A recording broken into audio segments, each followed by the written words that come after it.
Hi, Rupali. Good morning. How are you? Good, good. Right. First of all, welcome to Conscious Mumbai. This is very special to us because, we have just associated ourselves with the Center for Conscious Design. And, Conscious Mumbai this is the first event that we are holding, for Center for Conscious Design, the Mumbai chapter. And we thought nobody else, but, we wanted you to be on the platform because the kind of theme which we have picked up resonates a lot with the kind of work that you're doing. I really welcome you and thank you for being on the panel with us today. I will just sort of brief you a little bit of what Center for Conscious Design is and what is the entire focus behind Center for Conscious Design. So, Center for Conscious Design is a grassroots level think tank. We focus mostly on complex urban and social issues. We talk about consciousness, we talk about responsibility and awareness that we as architects need to give or to have towards people. So here we also talk about the science informed design.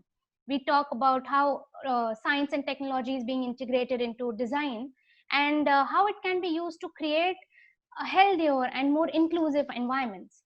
So this is really the broader aspect of what Center for Conscious Design is doing. Now, Center for Conscious Design has got multiple chapters throughout the globe. So this is a global platform wherein Conscious Mumbai is one of the chapters, Conscious Bangalore is there. Then we have Toronto, Tel Aviv, London, Chicago, a lot many places. So, we have been expanding. And Conscious Cities Festival 2020 is a virtual event we are having this year. Of course, because of the pandemic, we are all here. Otherwise, it would have been a physical event. So, all of the cities have picked up their own themes. The broader theme was to shape or to be shaped, right? And we sort of, Conscious Mumbai took a step where we wanted to talk about the urban intimate fabric. So that is how the entire program is designed. And so, yes, I think we'll see how it goes forward. Yes. Thanks, Prati, for inviting us. Thanks. Right. So, to begin the talk, I want to understand from you that I have been looking at your work very closely for past couple of months. So, I want to understand from you about the architecture installation, which was called as the Belly of the Strange, which you had also put up very recently in 2018 at Barcelona. So, I want to understand from you that what is Belly of Strange, and do you think that we can create an analogy of Belly of Strange with respect to cities, especially Mumbai? Thanks. It's interesting that you begin with the belly of the strange, because the belly of the strange also in some ways is sort of a moment in a larger practice of thinking, of ways of inhabiting the world and the ways in which our cities actually work. So just to kind of for those who don't know what belly of the strange is, I'll just say in terms of the project what it is. It's the space that we built, a temporary installation in Barcelona at the MACBA, the Contemporary Art Museum in Barcelona. And we were invited by the curators, the Rux Media Collective, if in an exhibition which they called in the open or in stealth. And it was basically a small library for books that they're strange books, books that children read when they're growing up. They're strange in many ways, but children don't find them strange, because in some ways they inhabit very, very different kinds of worlds. And so it was supposed to be a space that houses these books. Okay. And in some ways, the brief was to make a transactional space for these books. Now, I'll have to kind of go a little bit back to say what transactional spaces are and what transactional capacities are, because it's somehow it's part of this research that we've been doing for a long time, where we speak about this idea that cities, in the way that cities kind of are and the way cities grow, have all kinds of very, very interesting spaces, and these are what we call transactional spaces. So for example, just to kind of give you an example of I'll just come back to the belly of the strange from here, okay, because that's important. Absolutely. In terms of the connection. So for example, if you look at a map of a city, You see them as, series of lines, right? You see plot boundaries, you see building edges and all of that. And these are single lines, they're polygons, etc. But if you actually go into the city, with this map in your hand, then you will not really see that single line that you see in the map. What you see is a corroded line, a blurred line, right? Correct. And that blur is where life is inhabited. So when that line is blurred, it's thickened, there's a wall which might have a shop in it, there's a shop that is embedded in one of the walls, and there are all kinds of relationships that happen which transact, and these transactions are many, many things. These transactions may be simply in terms of money, that you're exchanging money. You have the opportunity to, to sell things, you set up all kinds of relationships, in terms of marketable commodities. But these transactions are other things also. They're kinship relationships. They are, forms of security, because, you're seeing people watch over each other. There are ways in which livelihoods are led. There are ways in which diversities are accommodated. So many, many ways in which transactions happen through city form, and that's something that we were very, very interested in. And we called this transactional capacities. Okay. And so that's really something that the curators were also interested in, because they had seen this work that we had done. We were looking at transactional capacities that were in cities. We had documented a lot of these. There was a work that we also took to Venice at the Venice Biennale, where we make transactional objects. Okay, and these were learning from transactional objects in cities already, that were, bringing in, transacting life through making of these kind of objects, which are, in some ways, they defy, rational logics in many ways. They are idiosyncratic, they are, erotic sometimes, and they occupy cities in very, very interesting ways. So the epistemes of knowledge that they kind of follow are very different from the rational approach of planning, and that's what we were very, very interested in. Belly of the Strange then was an invitation to bring this logic, to the space of Barcelona. And I think what is also interesting is that then, in doing that, in bringing it to an interior space, in bringing it to to a kind of logic of thinking of the world and other spaces in it, is that in some ways we're also reversing the anthropological gaze. Correct. We're not saying that this is the way cities are lived, but is it possible to bring the way in which these kind of cities are lived in these, different kinds of epistemes to other ways of living, So it's this whole sort of binary that we follow between what is formal and informal, between the rational and irrational, starts getting blurred, and brings to us different ways of living lives.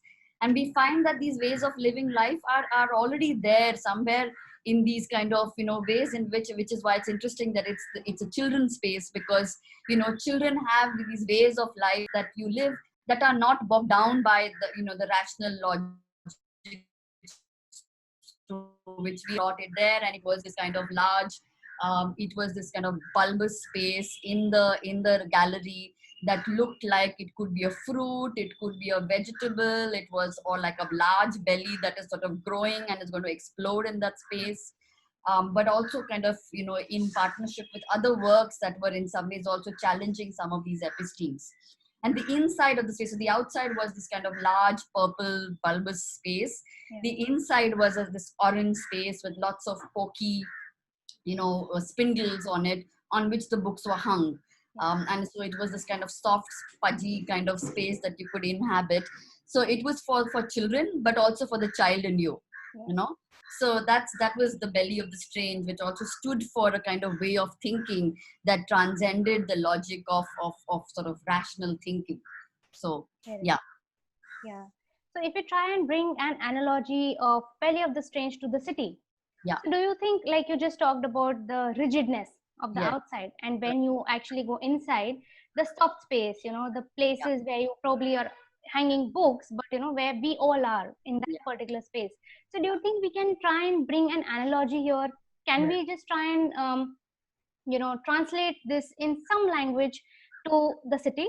Yeah, absolutely. So exactly that was exactly the reason that we were learning from the city, So all kinds of things, like you would find a strange sort of, I mean, so one of the very interesting examples was at the corner of the street, at the street naka, you would find people standing with these kind of very interesting, strange objects. One would be like something like a wooden suitcase, colorful wooden suitcase with a little saw coming out of it. Yeah, and it was a shop of a carpenter who was selling his own ware, I mean his own services, sitting at the corner of the street saying he is the carpenter. So the shop was a semiotic device for him. Or then there was a plumber who had a little kind of object where little tap was sort of hung on, standing on top of it, and again it was a very colorful object on that another semiotic device. So I mean, and you find these all over the city, where people are kind of engaged in the making of these objects, which are transactional objects that are in some ways very, very interesting. They transcend all logics of the way we actually rationally think of things. And so with that, if I can also come to this other concept that we've been working on, called trips and kicks. And that's again something that we were very interested in, the idea that people have all kinds of idiosyncrasies through which they occupy city space, and they have trips and kicks through which they operate. So just to give you one very interesting example of a computer peripherals market in Mumbai. People from Mumbai will know of a place called Lamington Road. Absolutely. And there was a shop that a person had where he was selling LED lights. And, he was fascinated by the new LED lights that had come from this trade with China and all of that. And he set up this shop. His father was a tailor in the same place. So in some ways, this transforming kind of place was the tailor shop was taken over by this LED lights shop. But he was fascinated by, he grew up watching Amitabh Bachchan films, or, and the Yarana, song that where Amitabh Bachchan wears this light suit and sings. He was so fascinated by that he asked his father to stitch him a suit with LED lights. Oh, and God. He would walk around Lamington Road wearing this kind of suit with LED lights, Okay. And I mean, in some ways, this is how, like, people again operate and live in cities, not necessarily functionally or, for doing, always for a certain business of transacting, money, or in a business like way, but they inhabit cities in ways that they enjoy them, So this particular story also, in the beginning we thought maybe it's a one-off case, and but you start investigating and you find that there are so many people that everyone kind of lives through their trips and kicks. You and I live through our trips and kicks. That's why you're doing Conscious City, and that's why we do what we do, and everybody does what they do through their trips and kicks. And in some ways I think that's another very, very important thing to think about, because otherwise when you're planning cities, you're designing cities, you don't look at this idea of enjoyment of cities. You get bogged down by logics that are very, very restrictive. And I think that's what we were interested in bringing in, this idea of trips and kicks and transactional capacities. And a lot of the work reflects that. Okay, great. I really find this idea of the man wearing the LED suit to be fascinating. And there's so many such people. There was this recently a student was talking about his father who made a 21, his father was a tailor again, and made a kind of jacket which was 21 feet long. And in some ways he was never able to display it anywhere or anything, but it came out of didn't have money to make it, so he kind of made it with lots of little scrap cloth that was lying around, but he was just fascinated by the act of doing it. Right. And you'll find that across that people inhabit cities beyond use and functionality, and also beyond what would otherwise would be seen as marketing gimmicks or other things. Right. Okay, great. So any typical example apart from this fellow which you found that, if we talk about Venice space, you know, when do we call ourselves, in between? The concept of in between, when we are out of the house, uh, what is that delineation of from public space to a private space? Yeah. So what do you how do you call that when space? If I just, like, you have been working a lot on these lines, you've been working a lot on these layers, you know, where you have been walking, you've been talking, and all sort of experiments you guys have been doing. So any particular example where you can tell that, okay, this is probably space, this is, I can call that, this is space, or this is how we can delineate in a city like Mumbai, especially when I'm talking about layers. You talked about the blurred vision of the city also. So do we have this fine delineation? Do we have still, as architects, can we call this as the delineation? Do we have anything to call it? Yeah. So again, Venice Space was another large project that we did. It was an invitation to curate an architecture exhibition at Jawahar Kala Kendra in Jaipur by Pooja Sood, who was one of the very important directors of the place, who actually kind of revived a lot of the institutional capacities of that place. But when she invited us to do an architecture exhibition, we said we don't want to do a conventional architecture exhibition, which is generally becomes an exhibition which is really about displaying the projects of architects, and so then you start seeing, the processes of drawings or models, and that's maximum. So it again becomes more actually marketing of architects' projects rather than ways of thinking. And so when we use the term Venice space, we kind of also wanted to open up the idea of architecture to the production of space, and there's a very important theorist, Henry Lefebvre, who talks about this idea that space is produced, that it's not given, and it's produced through the actions of multiple people and through the imaginations of multiple people. Um, and so we said, if space is not given and it's produced, then what are the coordinates of its production? Right, absolutely. And then what we also did is we did not only invite architects, but we also invited artists. We invited anthropologists and all kinds of people who were in the business of producing space. Okay. So we said that these are spatial practitioners, right? Not necessarily architects. And then started looking at the various coordinates of this production. So, for example, we said there were three kind of categories through which we looked at the production of space. One was called the mathematics of the universe, the idea of the cosmic production of space. The other one was this idea of the way the space is produced through certain types of life and living. The typologies generate a certain kind of life. And the other was the city itself, that the city generates certain kinds of logics. And when you talk about this idea of the intimate space, it's really kind of located in that kind of the idea of the city space itself and its logics. Right. And so in that, there were all kinds of, again, people, both in terms of the typology itself, because again, that's something that we don't pay enough attention to, that urban form and certain typologies of kind of of space produce a certain form of life and living. Correct. And so, for example, if I just kind of go a little bit away from the project itself, but also to kind of give you examples from the city of Mumbai. If we, you were talking about housing in Mumbai, right?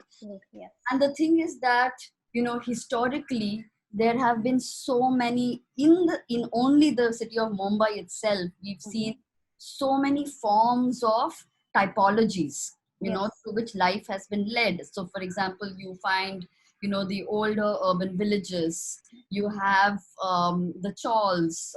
There's the self-built settlements. There are, site and services schemes, and so many different typologies which have in their own ways created a certain form of life and living. Yes. And again, in the kind of ways in which we are now looking at the consolidation of life, we are forgetting that these multiple typologies kind of are possible for us to go back to generate to in some ways allow for this diversity to happen. you Right. know. Correct. And so that's something that through Venice Space also we were opening up all the different logics in which, space is produced. Right. And we're inviting all kinds of architects to, bring in their own, not necessarily projects, Mm-hmm. but their principles, the Yeah. principles of design through which they opened up logics of space. So, and one of the crux of these were, for Venice Space also were the works of Charles Correa Mm-hmm. and works of Jai Singh, who had built Okay. the city of Jaipur, Yes, right? But absolutely. again, we didn't bring, also Charles Correa's projects as projects. You Mm-hmm. never not see a model of the project, or you did not see, his drawings there, but you saw his principles. Correct. So whether it was the principles of new typologies that he generated every time he built, whether it was a house that he built Yeah. or it was the mall in Calcutta, he would rethink the typology, because Right. he was interested in the new form of life that this typology would generate. Absolutely. Yeah. So for example, the Calcutta mall is not a glass box. Right. It completely breaks open that glass box and makes it a city space. It Correct. gives away the city space to the city where people would come to, even if they did not want to go to the mall. Right. Right.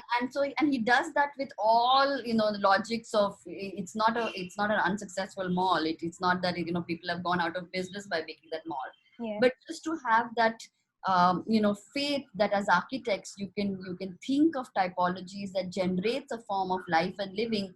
I think is very, very important for us as architects, because otherwise you only kind of, think of replicating what you've done before Absolutely. without understanding that the type, right? Right. So that was what was interesting. And of course, Jai Singh also, the Yes. first time that he was building the city of Jaipur, and completely a different logic from the way cities had grown before, the Right. way he kind of looked at this, the integration of the public and the private, how city space actually also became, public space, but also became spaces for intimate life to unfold in it, various scales in which he operated. So we were Right. interested in bringing all of this, and these became then provocations Right. to spatial practitioners to bring in their own ways of thinking, to kind of open up these logics to the world. So that was, Right. Venice So, Space. very interestingly, like you have talked about the production of space, we have talked about Jai Singh, we have talked about Calcutta's example of the mall. So, if I try to, ask you here that what about the real estate, right? We have just talked about housing. We have talked about chawls and the actual, the kind of diversity we have, the kind of way in which we used to live, and you said we can recreate that. I want to ask you one thing that here are we just talking about real estate as a paradox? Also, are we just contributing to the concrete jungles? And in one of the conversations, very interestingly, you have said that feminine form of the otherwise hard-edged masculinist architectural world. So do you think the talks we are having is somehow hinting towards real estate being a paradox? Yeah. So yeah, I think what is happening is, again, we are falling into a certain kind of formulaic way in Hmm. which we are operating with the real estate logic. Real estate logic has hardened things, and I mean, just to also say that real estate itself, not to kind of, make it the evil, Hmm. but also think that, real estate itself is caught in a logic which is restricting itself. I mean, you're seeing it that it's generating, so much square footage that is not sold, you know so what is it actually even doing? And Absolutely. in the ways in which we have produced, what we would otherwise call real estate in the past, has been through many other logics. So for example, taking the case of housing in Mumbai, we've had cooperative societies, that have come together.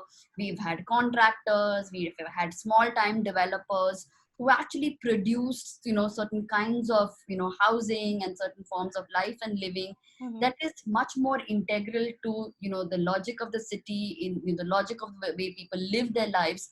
Today we are blindly generating real estate, without any understanding of who's going to live in them, what is it for, and people don't have the means to buy it. Yeah. So what does it even mean? We're living in this bubble that is going to burst. I mean, we're already seeing it bursting at any moment. Yeah. So I think it's important to have a reality check here, like try and bring Uh, back the ways in which Absolutely. And operate. also how all of these things have started to affect people, you know, Absolutely.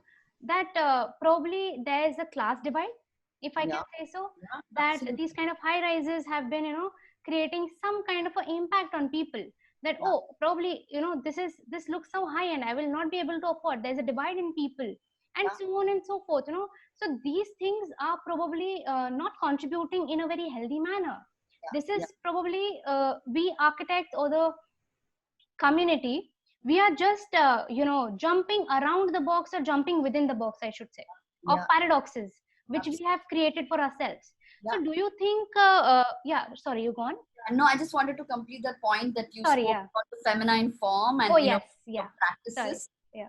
and it's also kind of tied to this paper that I've been writing on Okay. gender and the Indian city, and I think what is also important and in some ways challenges this kind of generic real estate logic, that when you see closely at the practices of women, Mm-hmm. um, they've actually been in the forefront of challenging that logic. Correct. So for example, if you look at there was this very interesting case that I was seeing of a tribal woman who was in a place very close to Mumbai, in this tribal village, and she was proficient in making, and like all women are proficient in making houses made of wattle and daub, and they're the ones who actually kind of make the walls and have expertise in it. And with the kind of coming in of contractors and government policies, which like the Indira Awas Yojana, for example, has a very very rigid logic of what is kacha, what is pakka, Yeah. and in some ways a lot of the practices that women have been engaging in making spaces out of these logics, or which work with more with circadian rhythms of life. They work with high harvest cycles and work with materials that are sustainable. They breathe, they're part of forms of life, are slowly getting in some ways sidestepped. Yeah. And you're finding more masculinist forms of development coming in, where contractors are in the picture, government policy makers are in the picture, who are creating a form of life and living which is almost impossible. Like a lot of the people build those houses which are funded because they Yeah. are pakka by the Indira Awas Yojana, but they find it difficult to live in those houses because those houses don't breathe, you Yes. know Yes. and are completely unsustainable. But the women in some ways are actually quite clever, because they will take that money, they will build the house, but then they'll build extensions to them, which are made out of this other, the wattle and daub, and they'll make their kitchens, which are like large pavilions, large verandas, which are extensions to these houses. So in some ways there are many ways in which they subvert the logics. Yeah. Also, if you look at self-built settlements, a lot of the incremental development is done by women, because they are the ones who are actually the homemakers. They are the ones who are actually, most of the husbands are drinking and doing other things. They are Mhm. they're running after the real estate developers who will sell the house, Correct. and sort of put them into these horrendous SRA apartments. They'll take the money, but then they'll sell it off and come back to the same place. But the women are actually in the process of repairing, retrofitting, consolidating these places, and actually making them nice habitable spaces. Right.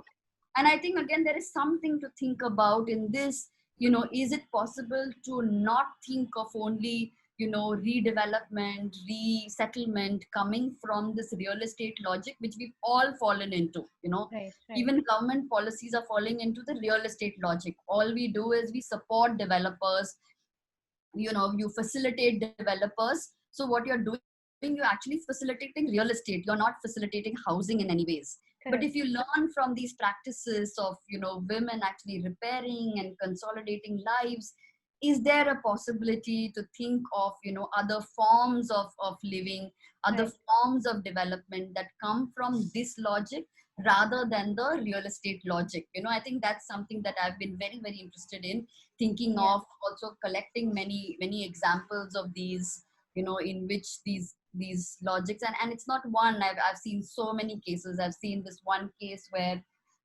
there was a woman who was involved. She was working with the municipality, Mm-hmm. and there was a project for building toilets for the slum sanitation you know project that the World Bank and the municipality had initiated. And in some ways they were building these large infrastructure toilet blocks in the settlement, in these older settlements, I mean the self-built settlements. And in some ways it looked like it was an important project. These were large infrastructures, but a lot of people found it difficult. One is that it was not possible to maintain it very well, because these were large infrastructures. Who will maintain it in the long run? Women found it very difficult because they would have to wait for the men to go to work and then go and use it. Also very less dignity, because you're going with a pail of water, standing in these long lines. Yeah. Whereas some of the women, I mean, one particular very interesting woman who was in the municipality, subverted this logic. She actually kind of worked with smaller contractors Mm-hmm. to build individual toilets in some of the self-built settlements. And Oh. it came from this very little infrastructure where pipes were laid in the settlement. And then people had the resources to build these toilets inside their houses, Yeah. because it was part of this whole kind of incremental logic of people constantly improving their houses. you Right. know and these settlements actually became much nicer settlements. They were inhabitable, completely different from the SRAs and the resettlement colonies that you're seeing in parts of the city, which are horrendous, which are make it completely unlivable. Yeah. So I think what is important to know in this is also that a lot of softer practices, and I'm seeing case after case where actually women are involved in thinking of other ways of of inhabiting, other logics of working, that in some ways challenge these kind of real estate hard edged logics of operating. So I think it's kind of time to start paying attention to some Yeah. of these. No, this is very interesting. In fact, I really could relate, and definitely would talk to you, off records and on this topic, because this is very interesting. And like you have been, like you have examples, you have been, doing your research.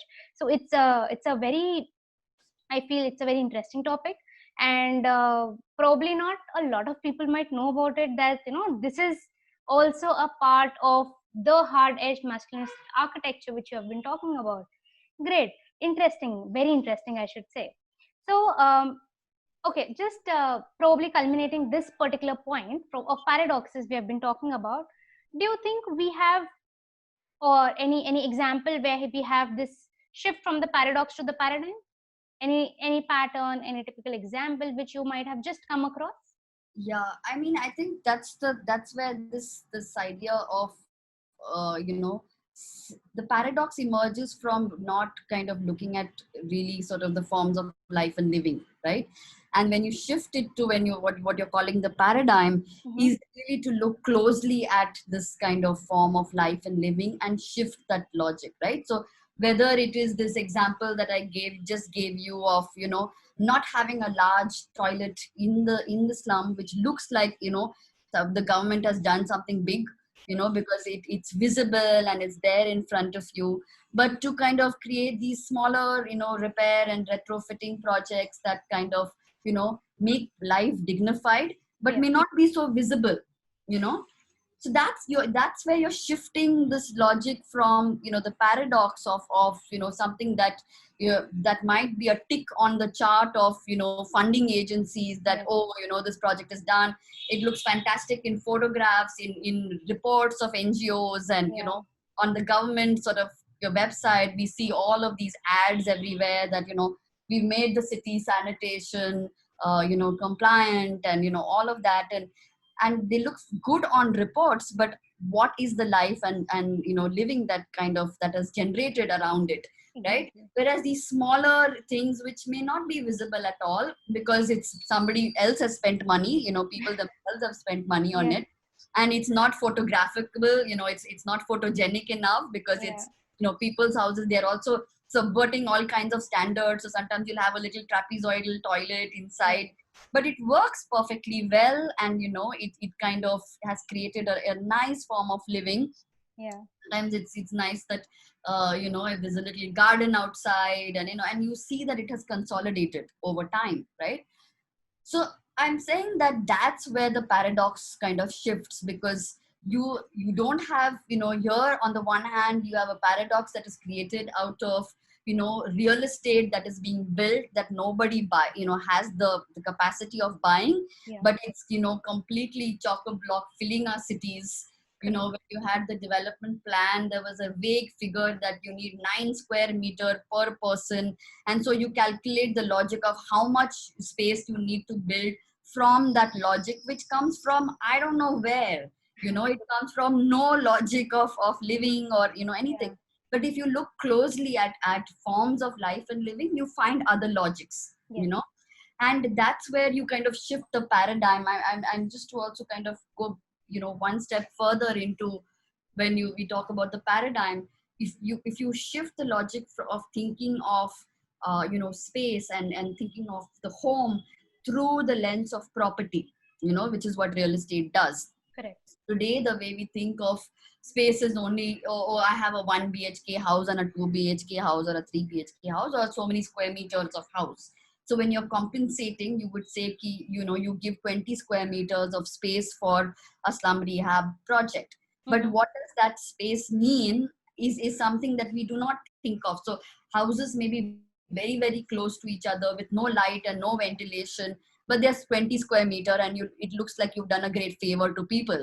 But you've made houses that are completely unlivable. You've had, in Mankur, the resettlement colony, you've given people houses which you say Yeah. are free of cost. You've done a great favor, but you've created the biggest, tuberculosis epidemic in this place. We talk about the pandemic, but we don't talk about what this has created.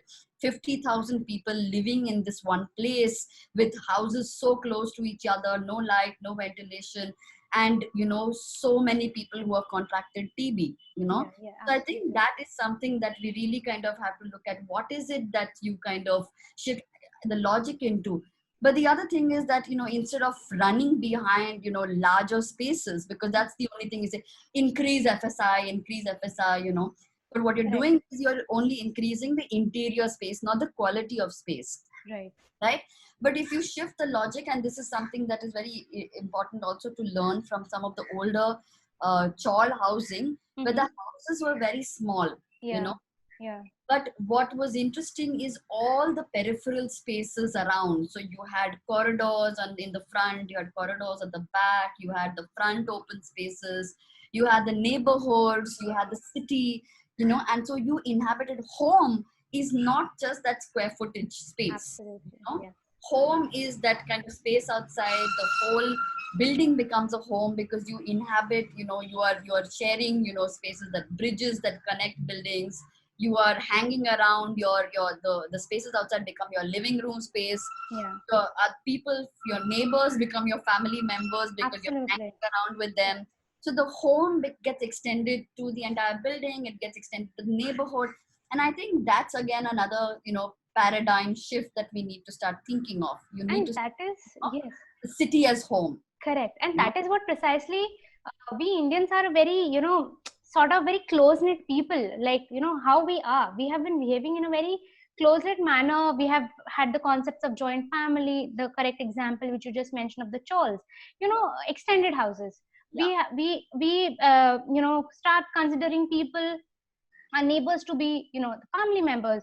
And that is what brings a very what do I say, a very humanitarian aspect, I should say.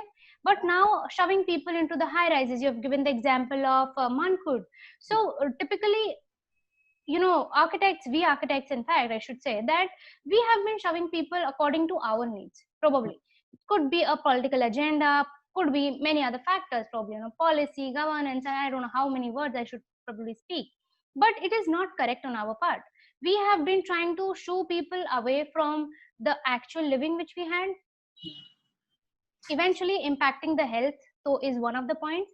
Otherwise, the intimacy factor which we have had as people, as the culturally vibrant people we are, we have been shoving people away. And probably I feel that we architects could be blamed for this, doing all of this to, and this has not just happened today, we know it. This has happened for past, I think, how many decades? I think 50 minimum. Yeah. So we have created such a bridge, such a gap, and to bridge this entire thing, I don't know how many more years it will take. So yeah, I think this is something which we need to start looking, as architects we need to understand that it is still time. We can probably go back, start understanding the correct logics, which you mentioned, logics, rather than jumping into the boxes of paradoxes, just creating some kind of a hypothetical city in our head. I feel, moving ahead now, just thinking of what actually is relevant to us in Indian context, in the context of Mumbai, because we know the population is not going to go down any which way. So it is going to increase. The housing needs is going to increase. So probably just thinking in a very logical manner is what we architects need to do now. Yeah. Right? Yeah. Yeah. So probably I have to talk to you about one very interesting thing. I think very recently you happened to do a video for the future of the cities, where you talked about the Narsimha avatar of the city. So would you like to talk a little about the Narsimha avatar? Yeah.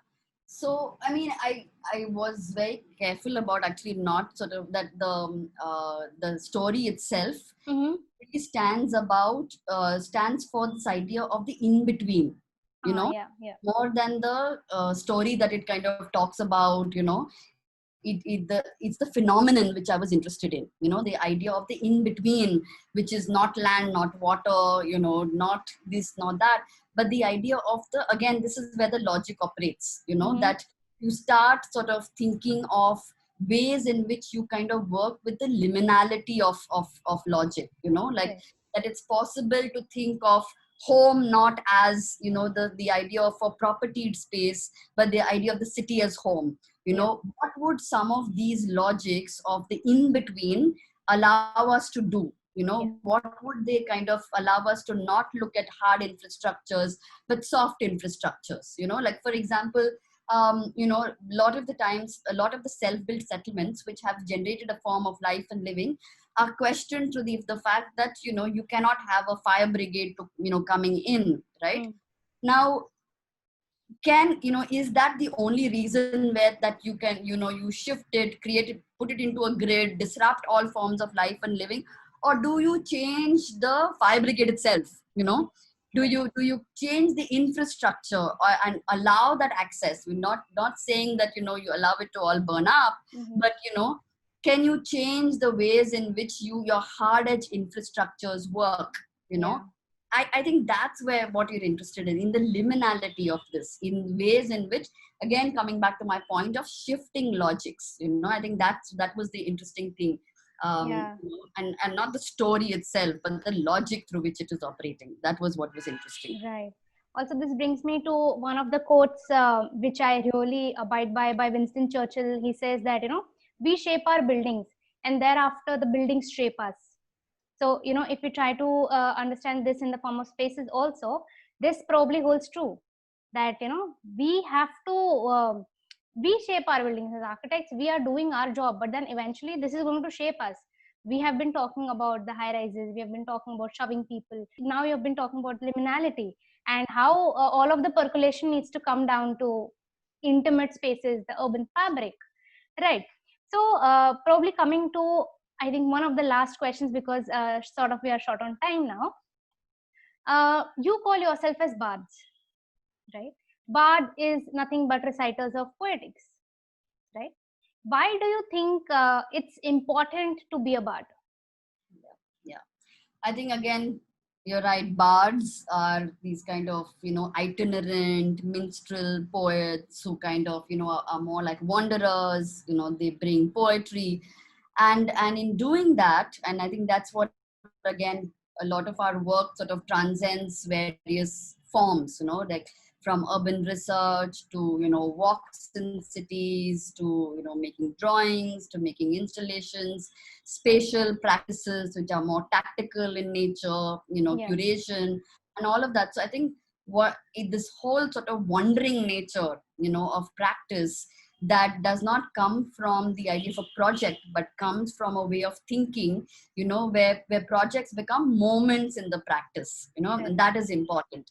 And Right. again, as bards, I think what is important is to shift logics, and that's what Mm-hmm. poets do, right? Correct. That they are able to intervene in that idea of, the poetic sort of transformation or the shift, and doing it softly, Right. Right. that it kind of there's a hard sort of in some ways a kind of incisive intervention that is made, but it's done poetically, and I think that's something that we were very, very interested in, and which is why we called ourselves bards. We said, you shift the logics of urbanism, of architecture, through philosophical engagements, and Absolutely. where you kind of intervene in the form itself, Right. but also kind of bring in then other ways of thinking. So Right. that's why bards. Absolutely. Very beautiful. Baths. Yeah. Coming to the conclusion, do you want to sum up the entire conversation in a few words, few lines, probably? Yeah, The I think that last the bards itself sums it up in many ways, because Yeah. Right. I think that's important for all of us. I mean, and this is something to also say, because because we teach in an architecture school. We've started Yes. this, we are co-founders of this architecture school, where it's something that we bring to the students. It's also the fact that you need to look at architecture, as a practice, which is again not project oriented, but oriented to life. So you're Yes. designing your own life.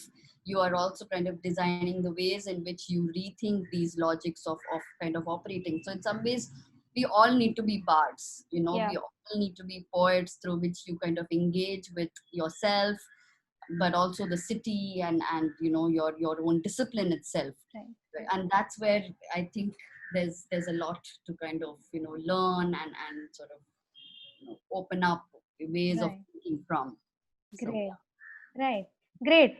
Absolutely. Because it's important, I think, the students especially need to know the humane part of architecture. And so that is what you guys have been doing. So, yes, I think now we can conclude the session. It was such a great discussion with you. I'm very happy to, associate with you. And I really thank you for being on the panel. And we will meet again, continue this discussion on the live panel discussion on the 20th, wherein we will have 3 to 4 more speakers, and we let's see how we go about. We'll have parallel views. Let's see what happens. yeah. I'm more excited for that also. Okay. Right. Thanks so much, Prachi.